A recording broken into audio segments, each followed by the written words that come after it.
my friends, and welcome to a new episode of Horsefriends. My name is Selina Skogan, and today I am welcoming you all alone. That's a new situation for me, so I am hoping I'm finding a flow for a podcast all on my own. I have been thinking about it and I've discussing it with myself, but I have decided that in the end, I would also like to comment on this horrible video that we are recently seeing on social media that is showing a rider on Olympic level during a teaching session hitting a horse.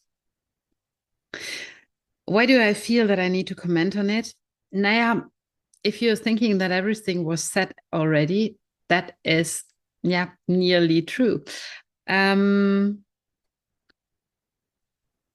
What I feel I can like to add to the discussion is that I am, on the one hand, grateful for videos like this to come up, because it is very, very clearly showing that neither the public nor the average spare time rider, and also not the average competition rider, is willing to tolerate practices like this anymore in the horse world. And that I'm taking as a very good sign. And especially with the young people, I feel that their wish for harmony and their wish for communication with horses is getting bigger and bigger, and is also proportionally growing due to the knowledge that we have accessible nowadays. And that is something that I'm really, really grateful for. I'm also really grateful for videos like this coming up, because we see that a certain group of people can't do what they want anymore. There's always somebody who's having, a little phone or a little something, and there is the risk of it going public and going viral. Now it's not only everywhere over social media, but it is also in The Guardian, it is also in the British television, it's also in the German television, and so on, meaning the discussion is carried out to a wider range of people. And interesting is that people who are not riders are even more shocked about these techniques than people who are riders. And that is a point where we also have to have a look at the human perspective, independent of if we like the riding style and independent of do we like what people are doing with their horses, yes or no. I always feel in all these discussions, we should not lose humanity. And humanity means also that people, riding teachers, are learning from a teacher and are copying what their peers are doing. So, and when we are seeing Charlotte here hitting a horse with a very long whip, what is don't get me wrong, it's definitely wrong. It's definitely a faulty method. And it's definitely, we can definitely see when she's doing it that she's losing her temper. And now the but comes in. Yes, she's losing her temper. And yes, that is not okay when we are training horses. And yes, of course, all of us have lost their temper in situations, that are not appropriate or have been leading to behavior that is not appropriate. That should not be an excuse. But I also would like you to consider that the technique that she is using there is actually a classic technique. And that is what scares me. And that is also where I think that it's really time to overthink training methods, and to, it's showing us very clearly that people are still not aware of equine communication, of equine health, of equine pain signals, stress signals, and so on and so on. Because this technique of attaching hind feet with a whip is very widespread and commonly done. Is it wrong? If you're asking me, yes, it's wrong. But you will find a lot of other classical trainers that will tell you that has to be done in a less rough way, in a way that is maybe more applying learning theory, but that has to be done to make a horse in collection lift or teach the horse to lift the feet out of the ground. Why is that done? So the classical training idea is that bending haunches is building up strength, and that bending haunches and getting the horse also to lift the haunches is adding the idea of equine health. At the latest, when we are looking at that video, we are very clear that this is not adding equine health. And on the other hand, I'm still not against bending haunches. I am collecting myself. I'm working with school holds. I'm working with Piaffe. I'm working with terre. There is absolutely nothing wrong with it. What is wrong, though, is when we are using this technique for making a horse lift the feet out of the ground, because we have to look a little bit, we have to look a little bit further. We have to ask, if we have to train that, why isn't the horse lifting up the feet by nature? So where's the error in the training there? And that has two possible answers. Either we are training a horse beyond their limitations. We are collecting more than the horse can go forward, the more that the horse has energy. And then touching the hind feet for lifting them out of the ground will not make a difference. So maybe we can scare the horse, but has it learned something? No. The only thing it might have learned is that somebody with a whip is coming from behind. It should be a moment where it should be careful. Is it a solution to the problem? No. The only solution to the problem would be that the rider is riding more forward, so that the rider is releasing the frame again, or that the rider is giving the hand forward. Is it building up muscles? No, because if the horse is not lifting the feet out of free will anymore out of the ground, we are beyond its abilities. And everybody who has been trying to, when the muscles are already trembling, to do a little bit more and to do that for several more repetitions or several more rounds will know it's not possible. You will get weaker and weaker. So from our perspective, we are looking at it. It doesn't make sense. It doesn't make any sense.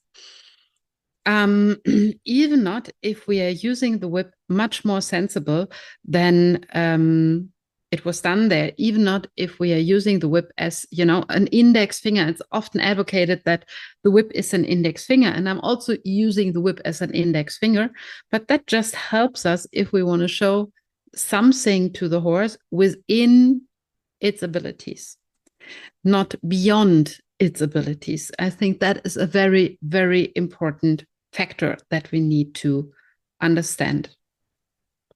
Still, I see this technique on nearly an everyday basic among very, very many trainers, also classical trainers, to be done. The last time I have seen it in public was in Vienna in the riding school. We had a few horses that were not lifting their feet out of the ground in a collected trot clean.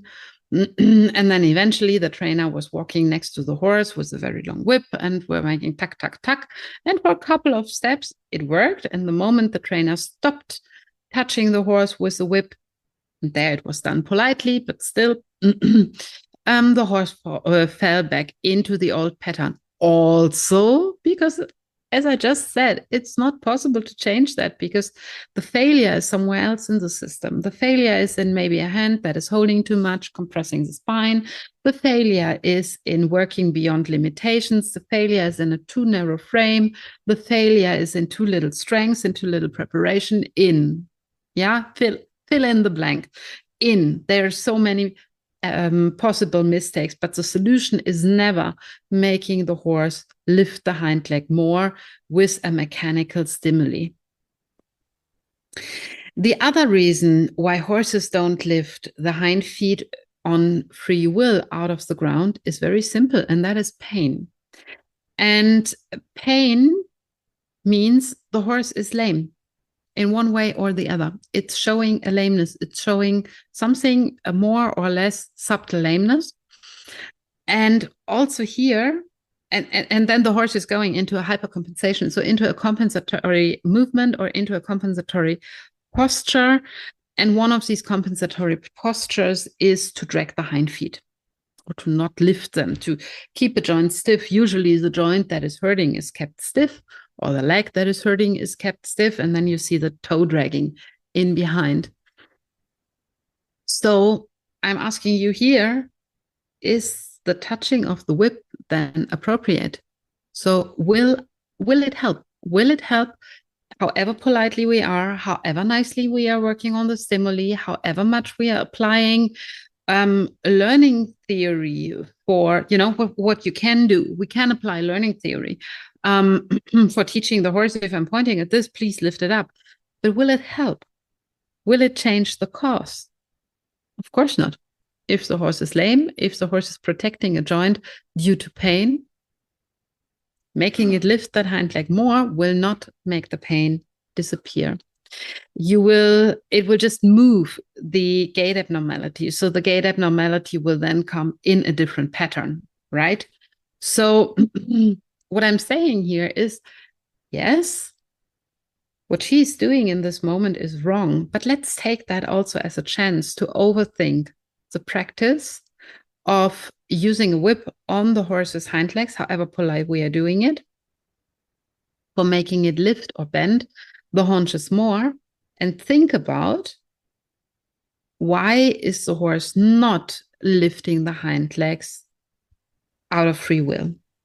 And I think this is a very, very important factor that we should not underrate. And that is something that is also important, not only when we are looking at top dressage levels, but when we are looking out here in the stables in front of the door, because it's sad to be said, but I see much more horse abuse out there every day when I'm going out treating, when I'm going out teaching, when I'm just among horse people in a very average riding stable. I'm seeing horses that are locked in boxes that are 3x3. Oh no, it's not allowed anymore. 3x4 meters, what is simply much too small and simply just wrong for an animal like this. I'm seeing horses that are standing alone on their field if they are allowed to go out and have daylight at all. I see horses that are on so restrictive diets that they can only get stressed and sick by it. I see horses with a pain face. You can just open eHorses, open Facebook, and try to find one without. And you are very welcome to send me a picture if you find a horse without pain face, because I'm not seeing so many of them. And I am seeing horses that are fed into laminitis, that are fed into, where the food is simply not species appropriate in both directions, too little and too much. I see trainers who have never heard of physiology. I see also classical dressage trainers, just as a little side note, that is not depending on the riding philosophy, that is just a general problem. I see many horses that are showing pain signals, that are showing lameness to every average training. And I have many students, or many of my students will tell you that when they came to me and said, I have a problem with my shoulder in, or I have a problem with my seat, or can you help me to develop this or that better? I had a look at the horse, and after a couple of lessons, I said, yeah, we can work on that. But the real problem is somewhere very, very different. And I think we should tackle that down first.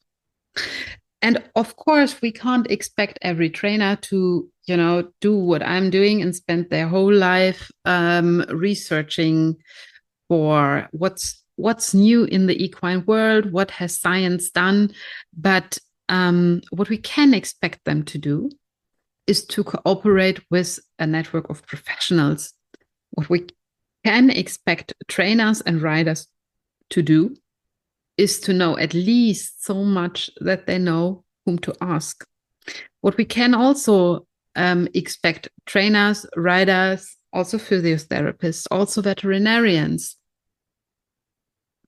to do is that they are using online offers, for example, at least online offers for educating themselves. I mean, just this year, just at the start of the year, we have been with Academia, we have been raising a huge summit about pain and rehabilitation.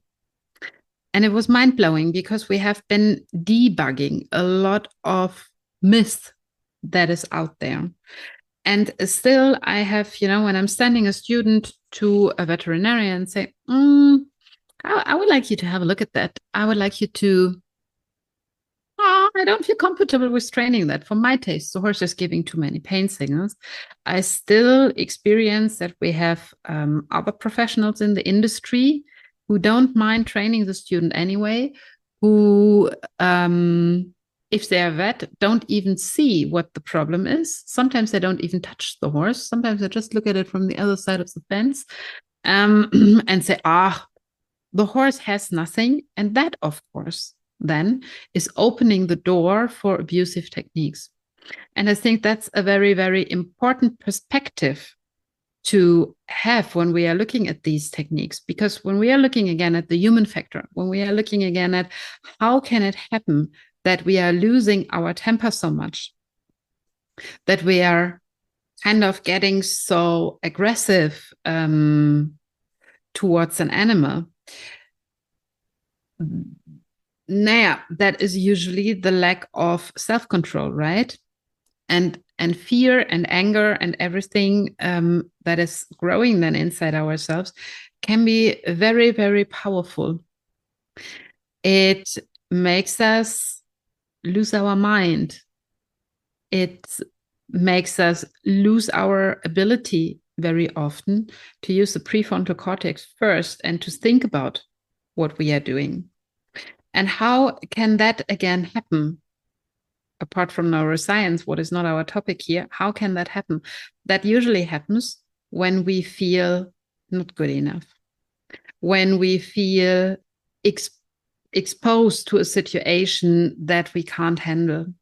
That can happen if we are led by bad examples, meaning most likely she has experienced one of her trainers to use exactly that technique. They were just smart enough to not get caught. That is not justifying it. There is no justification for abusive training techniques, but it makes it more understandable how it can happen. And I think that if we want to change something for the benefit of the horse, for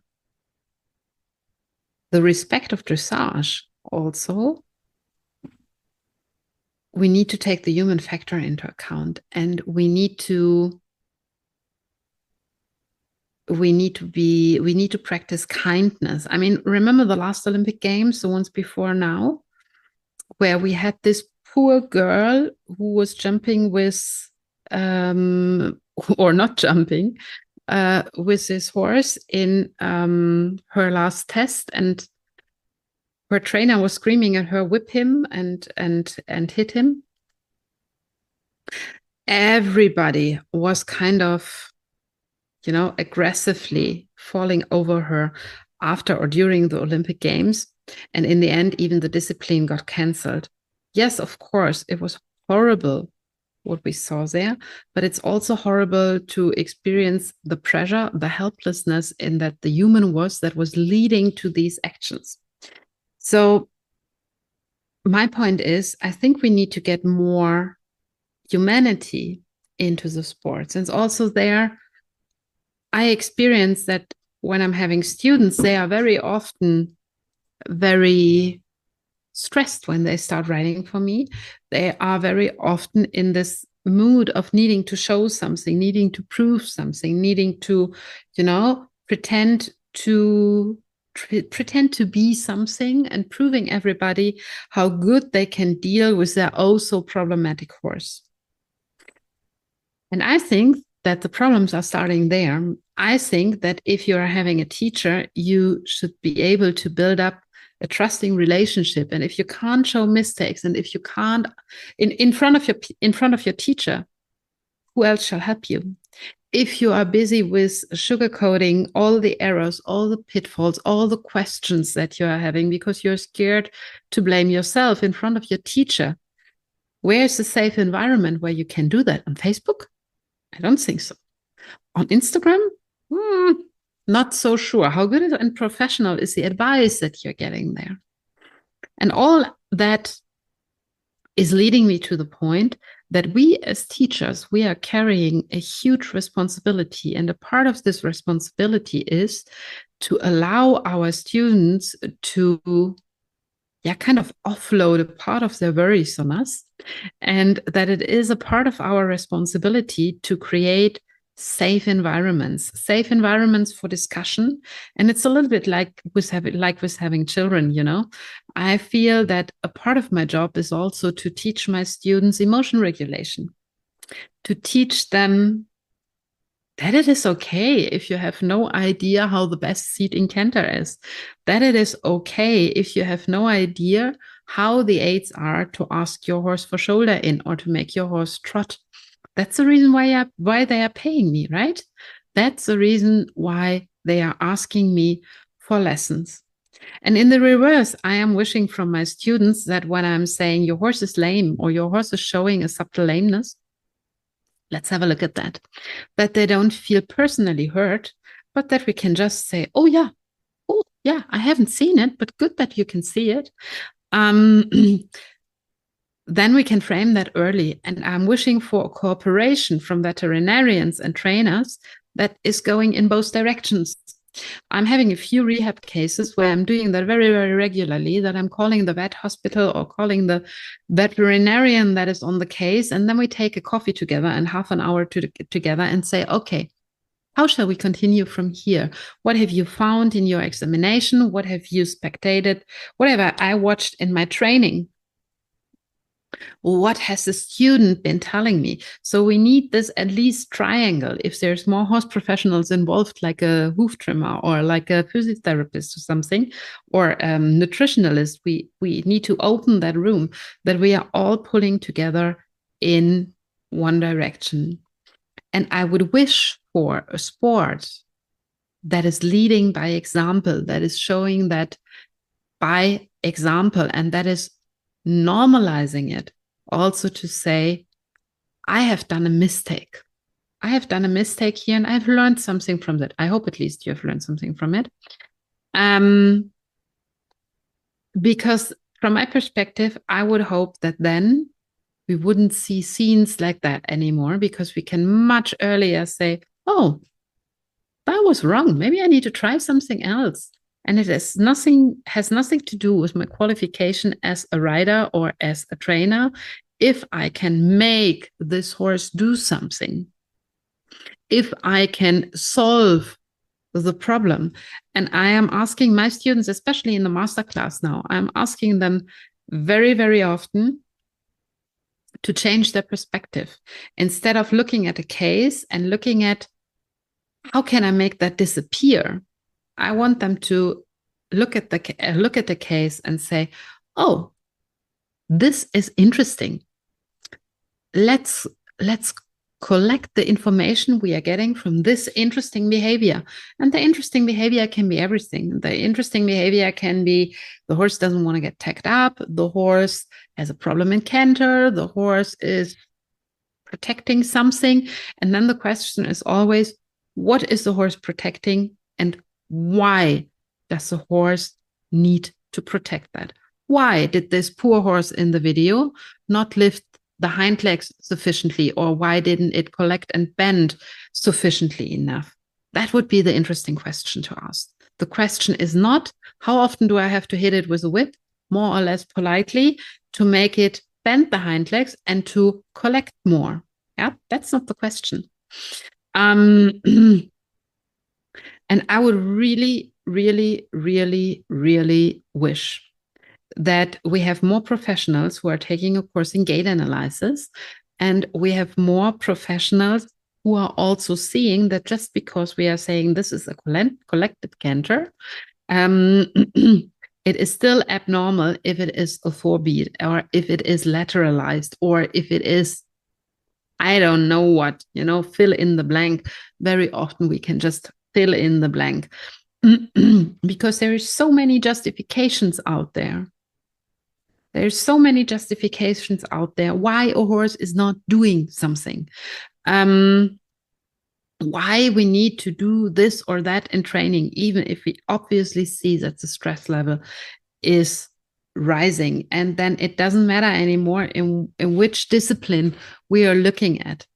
If we don't manage to create this humanity, this friendliness among us trainers, us riders, the openness for communication, I don't see how we can change something for the horse world.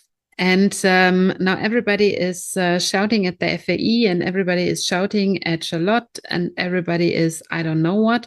And I actually think this is a joke.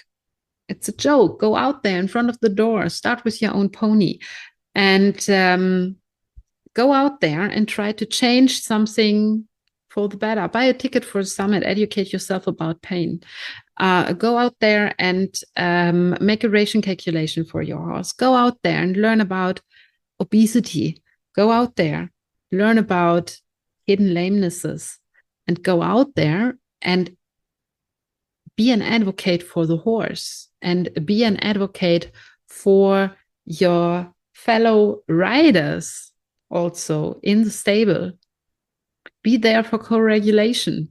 If you see that somebody is getting stressed or having a bad day, don't tell them what they are doing wrong. Ask them if you can help. Maybe try to offer a cup of coffee and say, hey, what do you think? It appears that you're having a hard day. What do you think? Let's have a cup of coffee first before we go out with the horses. That is often already changing the world, not only for this horse, but also for this human. And then in very best case, pass on the kindness. And in this sense, I will go out to my own horses now and kiss their nose and tell them I'm very happy that they are still on vacation, because always in July, I also really, really need this break. I love my horses to pieces, and then I need a break from them. So in this sense, all of us go out there and try to be just a good average human. See you soon.